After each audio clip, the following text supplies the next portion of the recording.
যুদ্ধবিরতি ভেস্তে যাওয়ার শঙ্কায় আজ আরও ৩ ইসরায়েলি জিম্মিকে মুক্তি দিতে যাচ্ছে ফিলিস্তিনের স্বাধীনতাকামী সংগঠন হামাস।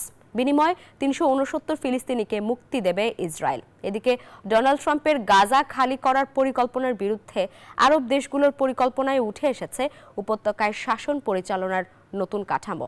আন্তর্জাতিক তত্ত্বাবধানে গাজা পুনর্গঠনে হামাসকে শাসন ব্যবস্থা থেকে সরিয়ে দেওয়ার কথা ভাবছে এই দেশগুলো। গাজায় যুদ্ধবিরতি কার্যকর হলেও থামছে না উত্তেজনা। হামাস বলছে ইসরায়েল গাজায় পর্যাপ্ত ত্রাণ এবং ভারী সরঞ্জাম ঢুকতে দিচ্ছে না। এছাড়াও তাঁবু ও অস্থায়ী বাড়ি প্রবেশেও বাধা দিচ্ছে ইসরায়েল। এমতো অবস্থায় স্থানীয় সময় শনিবার ৩ জন ইসরায়েলি জিম্মিকে মুক্তি দিচ্ছে ফিলিস্তিনি স্বাধীনতাকামী সংগঠন হামাস। বিনিময়ে ৩৬৯ জন ফিলিস্তিনি বন্দীকে মুক্তি দেওয়ার কথা জানিয়েছে তেল আবিব। হামাস জানিয়েছে শিগগিরই গাজায় যুদ্ধবিরতির দ্বিতীয় ধাপের আলোচনা প্রস্তুতি শুরু হচ্ছে। মধ্যস্থতাকারী দেশগুলো আগামী সপ্তাহের শুরুতে দোহায় এ বিষয়ে আলোচনা শুরু করবে বলেও জানায় সংগঠনটি।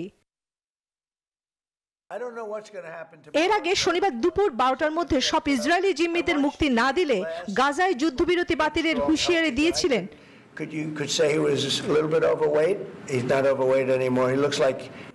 এদিকে গাজার ভবিষ্যৎ নির্ধারণে নতুন পরিকল্পনা নিয়ে এগোচ্ছে সৌদি আরব।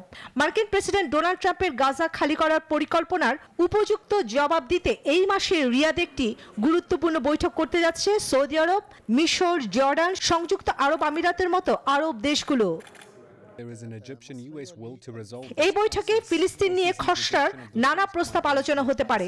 এসব প্রস্তাবের মধ্যে রয়েছে উপসাগরীয় দেশগুলোর নেতৃত্বে ফিলিস্তিনি পুনর্গঠনে তহবিল গঠন ও হামাসকে পাশ কাটিয়ে একটি চুক্তি সম্পাদন করা। মিশরের তৈরি করা খসড়ার প্রস্তাবে বলা হয়েছে একটি জাতীয় ফিলিস্তিনি কমিটি গঠন করে গাজা শাসন করা হবে। চন্দ্রা, নিউজ 24।